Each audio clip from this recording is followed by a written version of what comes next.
Hi guys, നമുക്കിന്നൊരു കാളൻ ഉണ്ടാക്കിയാലോ? അതിനായിട്ട് ഞാനിവിടെ ഒരു പൈനാപ്പിൾ എടുക്കുന്നുണ്ട്. ഇനി നമുക്കിത് ചെറിയ ചെറിയ പീസുകളായിട്ട് മുറിച്ചെടുക്കാം. ഇതിലേക്ക് നമുക്ക് 2 പച്ചമുളകും കൂടി കീറിയിട്ട് കൊടുക്കാം. എന്നിട്ട് നമുക്കിത് കുക്കറിൽ വെച്ചിട്ടൊന്ന് വേവിച്ചെടുക്കാം. നമ്മൾ ഇതിലേക്ക് ഒരു 1/2 കപ്പ് വെള്ളവും ഒരു 1.5 ടീസ്പൂൺ ഉപ്പും ഒരു 1/4 ടീസ്പൂൺ മഞ്ഞൾപ്പൊടിയും കൂടി ഇട്ട് കൊടുക്കുന്നുണ്ട്. എന്നിട്ട് നമുക്ക് കുക്കർ അടിച്ച് ഒരു 3 വിസിൽ വരുന്നത് വരെ വേവിച്ചെടുക്കാം. ഇനി നമുക്കിത് മാറ്റി വെച്ചിട്ട് നമുക്ക് ഇതിലേക്ക് ആവശ്യമായിട്ടുള്ള ഒരു 1/2 മുറി തേങ്ങ നമ്മൾ എടുക്കുന്നുണ്ട്.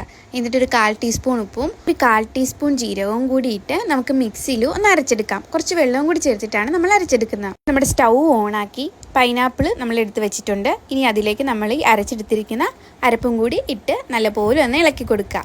ഇതിന് ശേഷം നമ്മളിതിലേക്ക് 1/2 ലിറ്റർ തൈരും കൂടി ഒഴിച്ചു കൊടുക്കുന്നുണ്ട്. എന്നിട്ട് നമുക്ക് നല്ലപോലെ ഒന്ന് മിക്സ് ചെയ്തെടുക്കാം. തൈരിനും കൂടിയുള്ള ഉപ്പ് നമ്മൾ ഓൾറെഡി ഇട്ടിട്ടുള്ളതാണ്. നമുക്ക് ഇത് തിള വരുന്നതിന് മുമ്പ് തന്നെ ഓഫ് ചെയ്യാം. ഒരു ചട്ടി അടുപ്പത്ത് വെച്ചു.